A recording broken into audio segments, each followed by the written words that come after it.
साबिक DG ISI lieutenant general retired Faiz Hameed को 14 साल कैद बामुशक्कत की सज़ा सुना दी गई। ISPR के मुताबिक फील्ड जनरल कोर्ट मार्शल ने फैज़ हमीद को 14 साल कैद बामुशक्कत की सज़ा सुनाई। साबिक लेफ्टिनेंट जनरल फैज़ हमीद के खिलाफ फील्ड जनरल कोर्ट मार्शल का ये अमल 15 माह तक जारी रहा। मुलजिम के खिलाफ 4 इल्ज़ामात पर कार्रवाई की गई। उन इल्ज़ामात में सियासी सरगर्मियों में मुलव्विस होना, ऑफिशियल सीक्रेट एक्ट की खिलाफ वर्जी, इख्तियारात और सरकारी वसाइल का गलत इस्तेमाल और मुताल्लिक़ा अफराद को नाजायज़ नुकसान पहुँचाना शामिल हैं। ISPR का कहना है कि तवील और मेहनत तलब कानूनी कार्रवाई के बाद मुलजिम तमाम इल्ज़ामात में कसूरवार करार पाया गया है।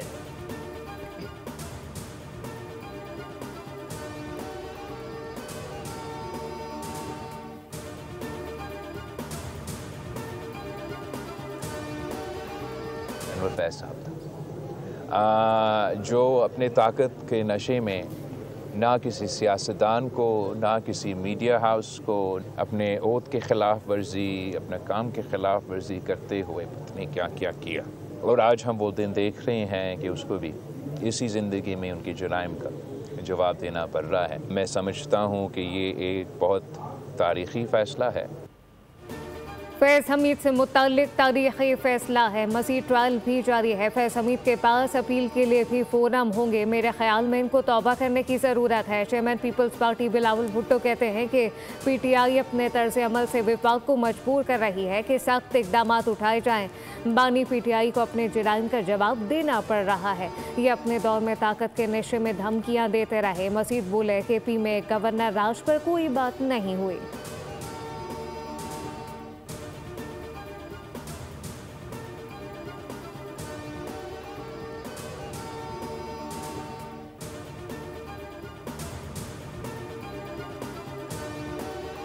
लोगों को बहुत पहले कहा था, मैं रोकता रहा और मैं बताता रहा कि सजाए मौत नहीं हुई तो मिनिमम 14 साल होगी। अभी ये 4 इल्जामात पे 9 मई के केसेस में आए नहीं है, जिसका ट्रायल चल रहा है, जिससे मुल्क दुश्मनी हुई, रियासत दुश्मनी हुई, इदारे का दुश्मनी हुई, जमहूरियत का दुश्मनी हुई, मुल्क का दुश्मनी हुई। और उसमें फिर आप सोचे कि बानी के लिए कितनी बड़ी मुश्किल सामने खड़ी है। PTI के लोग जिसमें मुलविस थे उनके साथ क्या होना है। ये पाकिस्तान की जस्टिस सिस्टम की इब्तदाई के पाकिस्तान की हिस्ट्री में आज तक नहीं है। और फील्ड मार्शल साहब है, उन्होंने बुनियाद रखी है। उनका रोल ये था कि पाकिस्तान से बड़ा समेत उनके कोई भी नहीं, और ये पाकिस्तान के बाप बने हुए थे। इनको कटहरों पर ला के इबरतनाक सजाओं के साथ कानूनी तौर पर डेल्ट करना बहुत जरूरी था।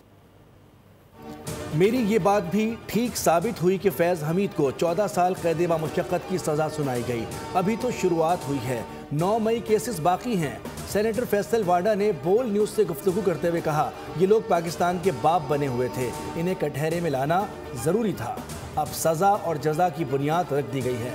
9 मई जिस सियासी पार्टी ने किया उसका फैसला दीवार पर नज़र आ रहा है। उन्होंने तबाही मचाई, रियासत, सियासत, अदलिया और जमहूरियत को नुकसान पहुँचाया, मीडिया पर कब्जे की कोशिश की। जो ड्रामेबाजी PTI ने और उनके बानी ने की, जिस बर्बरियत से लोगों को मरवाया गया, अपने ही इदारे, शोहदा और यादगारों को नुकसान पहुंचाया गया। मैं उन लोगों को इसी चीज़ से रोक रहा था, बताता था कि इसकी वापसी नहीं। अब फैज़ हमीद बानी PTI के खिलाफ गवाही देने जा रहे हैं।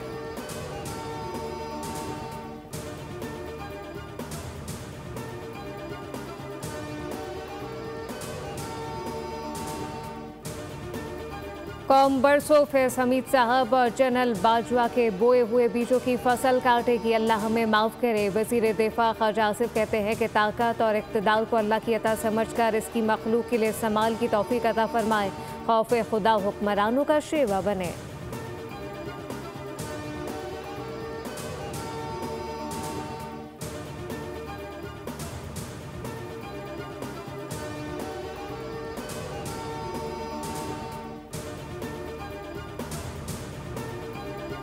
ये पाकिस्तान के लिए बहुत बड़ा दिन है कि रेड लाइंस क्रॉस करने वाले, लोगों के साथ जुल्म ज्यादती करने वाले, अपनी पोजीशन का गलत इस्तेमाल करने वाले, सियासत में अपने आप को मुलविस करने वाले एक ऐसे शख्स को सजा हुई है। और एक रूल ऑफ लॉ के लिए और एक ड्यू प्रोसेस जो 15 माह एक ट्रायल चलता रहा शफाफ तरीके से, साबित ही हुआ कि जो फौज के अंदर इंटरनल अकाउंटेबिलिटी का मैकेनिज्म है वो बड़ा स्ट्रॉन्ग है।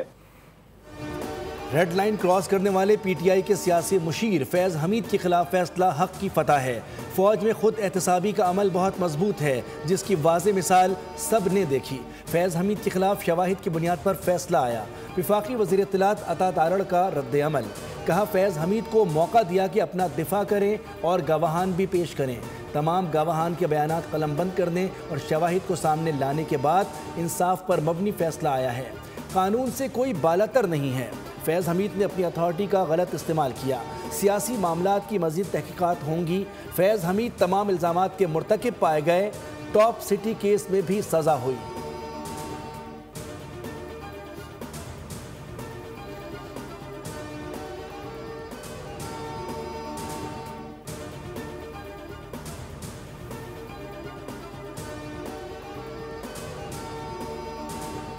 साहब शाह सफेद के मालिक थे और जो वो चाहते थे वो करते थे। उन्होंने लोगों पे मुकदमे भी दर्ज कराए, लोगों की पकड़ दकड़ भी की। फैज़ हमीद साहब जो है वो अपनी सरकारी और अस्करी हैसियत को जिस तरह से इस्तेमाल करते थे उसकी शायद उनसे पहले कोई मिसाल नहीं मिलती। फौज में एहतसाब का अपना एक अमल है, जिसके तहत फैज़ हमीद पर 4 इल्ज़ामात साबित हुए। मुशीर वज़ीर आज़म राना सनाउल्लाह ने कहा, फैज़ हमीद ने अपने इख्तियारात और ओहदे का नाजायज़ इस्तेमाल बबांगे दोहल किया। अभी मज़ीद तहकीकात और कार्रवाई जारी है। सियासी जमात से गठजोड़ साबित हुआ तो इस पार्टी को भी मुश्किलात का सामना करना पड़ेगा।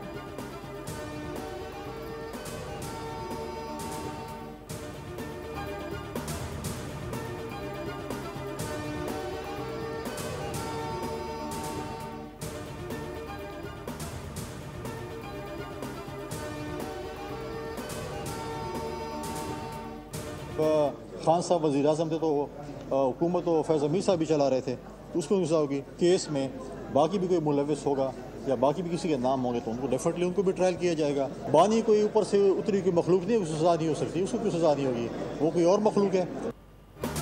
फौज ने अपने निज़ाम के तहत मुतालिका अफसर को सज़ा दी। सज़ा सब के लिए वाज़ेह पैगाम है कि इख्तियारात से तजावुज़ ना करें। गवर्नर KP फैसल करीम कुंडी कहते हैं कि रियासत सबसे पहले है, सियासत बाद में है। बानी चेयरमैन भी रियासत से बालातर नहीं, अदालतें सज़ा देने की मजाज हैं। KP में रोज़ाना दहशतगर्दी हो रही है। विफाक और सूबों को एक पेज पर आना होगा। वज़ीर आला का DPO पर स्टेज पर उंगली उठाना गैर मुनासिब इक़दाम था। एक साथी ने प्लस्तर बांध लिया, मालूम नहीं असली है या एहतजाज से निकलने का बहाना है।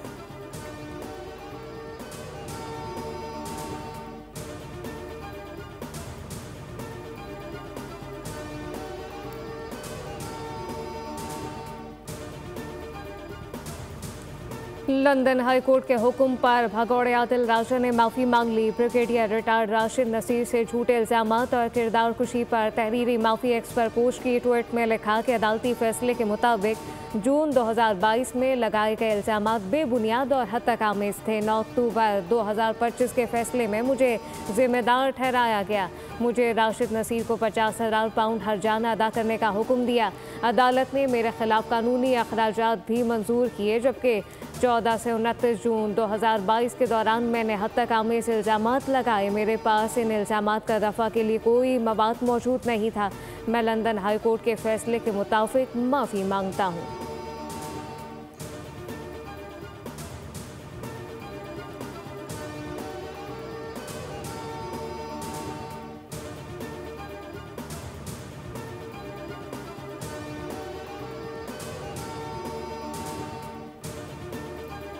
वज़ीर आज़म शहबाज शरीफ का 2 रोज़ा दौरा तुर्कमानिस्तान। अशखाबाद में तुर्कमानिस्तान के सदर से मुलाकात। मुस्तकिल गैर जानिबदारी की 30वीं सालगिरह पर मुबारकबाद। वज़ीर आज़म का 2 तरफ़ा ताल्लुकात खुसूसन तजारती और इक़्तिसादी रवाबित मजबूत बनाने के अज़्म का यादा। कहा कि तुर्कमानिस्तान कराची और गवादर बंदरगाह जनूबी एशिया तक रसाई बढ़ाने के लिए इस्तेमाल कर सकता है। शहबाज शरीफ आलमी रहनुमाओं से भी मुलाकातें करेंगे। वो बैनुल अक़वामी साल बराए अमन व एतमाद, आलमी दिन बराए गैर जानिबदारी और तुर्कमानिस्तान के 30 साला मुस्तकिल गैर जानिबदारी की सालगिरह के फोरम में शिरकत करेंगे।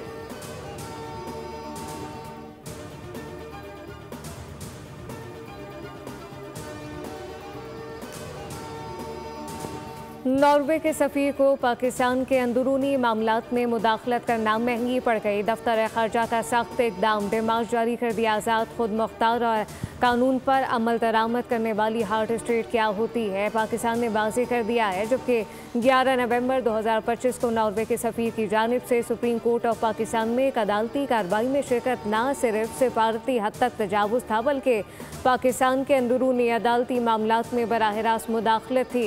इक़दाम बयाना कन्वेंशन 1961 के आर्टिकल 41 की खुली खिलाफ वर्जी। तर्जुमान दफ्तर खारजा ने कहा कि पाकिस्तान अंदरूनी मामलात में मुदाखलत बर्दाश्त नहीं करेगा।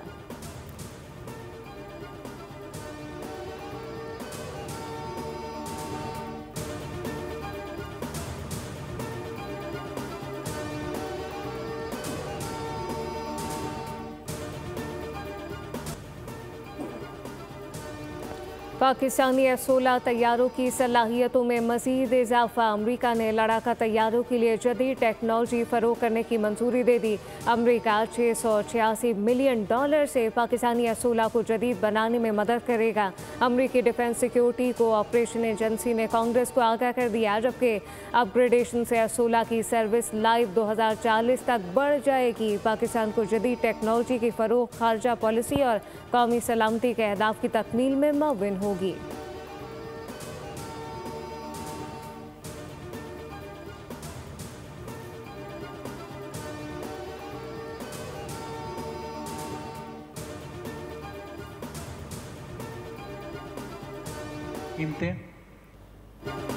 बिजनेस कम्युनिटी हुकूमती पॉलिसियों के खिलाफ खुलकर सामने आ गई।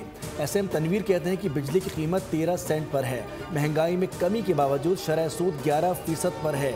ऐसे में मईशत नहीं चल सकती। फेडरेशन के सदर आतिफ इकराम ने हुकूमती इंक्रीमेंटल पैकेज मुस्तरद कर दिया। कहा कि खित्ते में सबसे महंगी बिजली पाकिस्तान में है। CPI 6% पर होने के बावजूद शरह सूद इतनी ज़्यादा क्यों? मुल्क में 140 सनतें बंद हो गई हैं।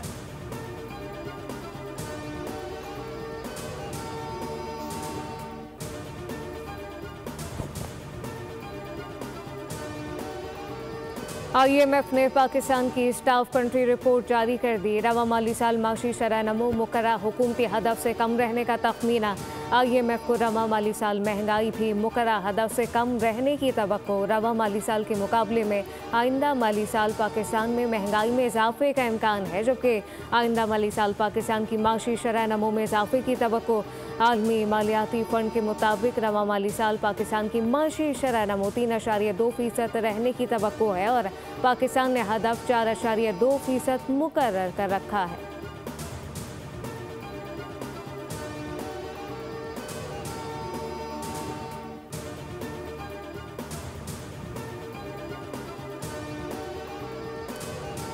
पाक चीन मुश्तरका इंसदादी दहशतगर्दी मशकें वॉरियर 9 मशकें 28 नवंबर से 14 दिसंबर तक मुनक्किद की जा रही हैं। मकसद दोनों ममालिक की अफवाज के दरमियान ताउन को फ़रोग़ देना है।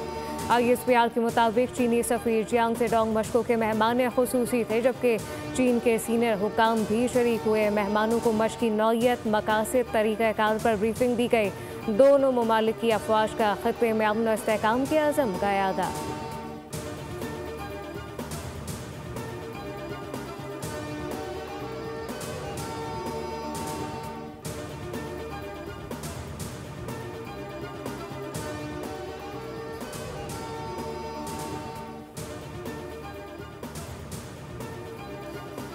गटर का ढक्कन चोरी होने पर कराची में पहला मुकदमा दर्ज कर लिया गया। बगदादी पुलिस ने गटर का ढक्कन चोरी करने वाले पर मुकदमा दर्ज किया। मुलजिम गिरफ्तार। पुलिस के मुताबिक 15 मददगार पर चोरी की इत्तला मिली थी। ढक्कन चोरी करने वालों और ख़रीदार दोनों के खिलाफ सख्त कार्रवाई की जाएगी।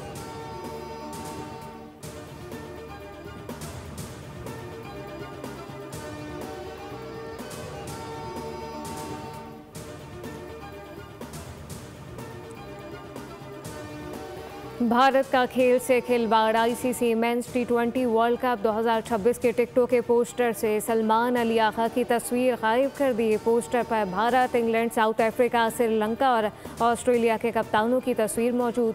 ICC ने टिकट जारी करने का पोस्टर सोशल मीडिया पर शेयर कर दिया।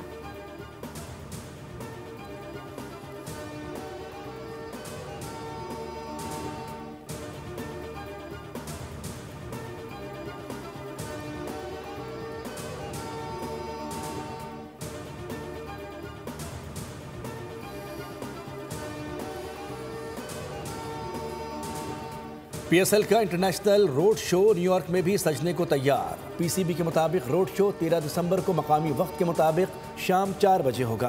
कौमी T20 कप्तान सलमान अली आगा रोड शो में शिरकत करेंगे। अबरार अहमद, फ़हीम अशरफ, साइम अयूब, शान मसूद और सऊद शकील भी इवेंट का हिस्सा होंगे। रोड शो में दुनिया भर के सरमायाकारों को PSL की तजारती अहमियत से आगाह किया जाएगा।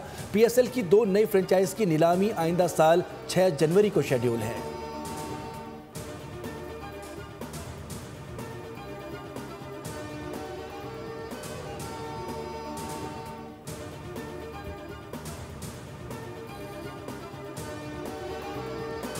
तेरह बॉल्स का ओवर कराने पर भारतीय हेड कोच गौतम गंभीर अर्शदीप सिंह पर आग बबूला हो गए। इनकी आग बरसाती आंखों के साथ इंतहाई गुस्से में तस्वीर सोशल मीडिया पर वायरल हो गई। भारतीय मीडियम पेसर ने न्यू चंडीगढ़ में जनूबी अफ्रीका के खिलाफ दूसरे T20 के दौरान कारनामा सर अंजाम दिया। इनके ओवर में 7 वाइड बॉल शामिल थी।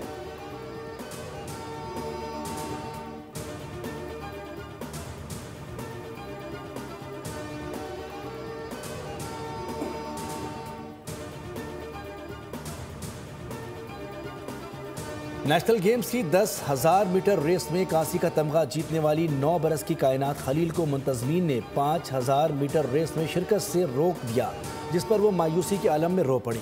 मुंतजमीन का कहना था कि खिलाड़ी की उम्र का मीडिया से मालूम हुआ, जिसके बाद कवानीन की पाबंदी करते हुए उसे इवेंट में शिरकत से रोक दिया गया।